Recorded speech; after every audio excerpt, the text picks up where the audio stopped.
Poland has recently proposed a law that penalises those who hold Poland responsible for Nazi German atrocities committed during World War II. The law particularly aims at penalising the use of the misleading expression Polish death camps. This law has led to some very strong words and sometimes accusations, in particular from Israeli leaders, with some going as far as to accuse Poland of running death camps. This has led to a diplomatic fallout between Poland and Israel, but also to great disappointment for many Poles. I'm not a supporter of the bill, as I'm a firm believer in free speech. I support thorough education over and above criminalization. However, I cannot stand by idly as my country is being slandered, held co-responsible of Nazi atrocities, the historical truth is being distorted, and Germany's role in World War II whitewashed. Firstly, there seems to be confusion as to what the bill seeks to achieve.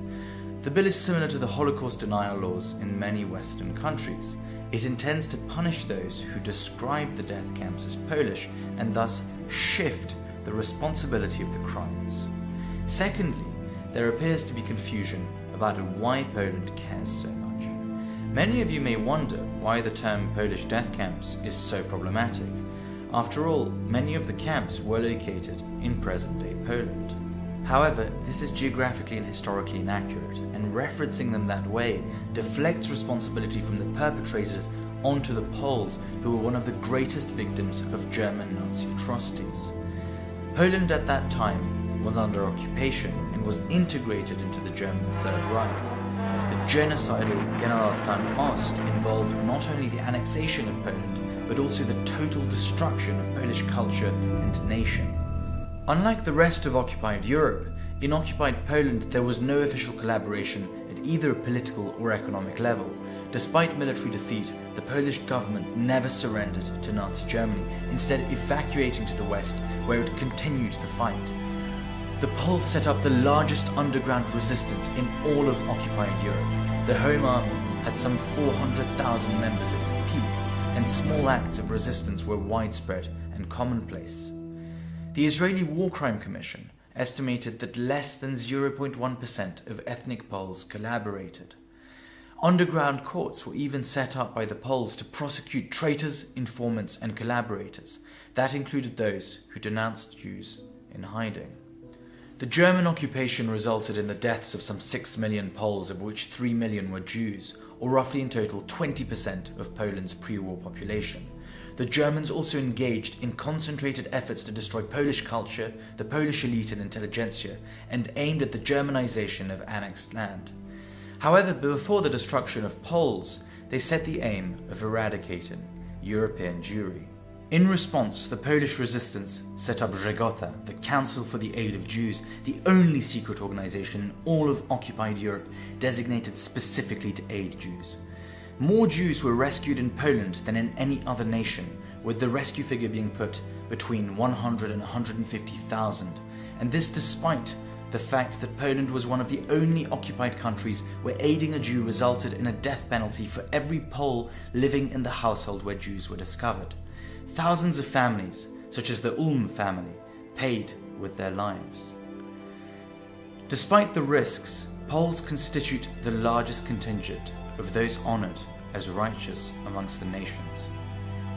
Historians estimate that some 100 to 300,000 Poles met Yad Vashem criteria, and some, such as Richard Lucas, claim that up to 1 million Poles could have been involved in giving aid to Jews.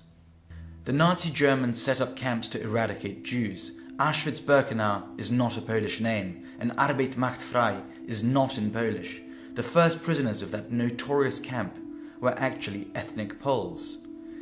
And it was also Poles who attempted to inform an incredulous and disbelieving world of the horrors of the Holocaust, and called in vain for action to stop it. It was a Polish cavalry officer, Witold Pilecki, who volunteered to infiltrate Auschwitz-Birkenau, where he spent 2.5 years smuggling information about the horrors happening there before escaping and writing the Witold Report.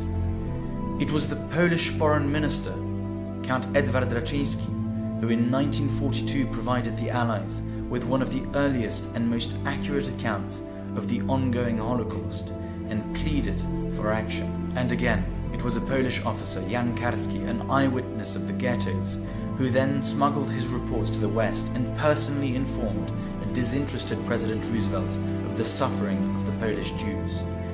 And yet, despite this knowledge, the Allies did nothing, despite the desperate pleading of the Poles to stop the annihilation of European Jewry. So yes, given all of this, to call the camps Polish is scandalous, historically untrue, and deeply insulting to the memories of both Polish and Jewish victims of Nazi Germany. There were no Polish death camps.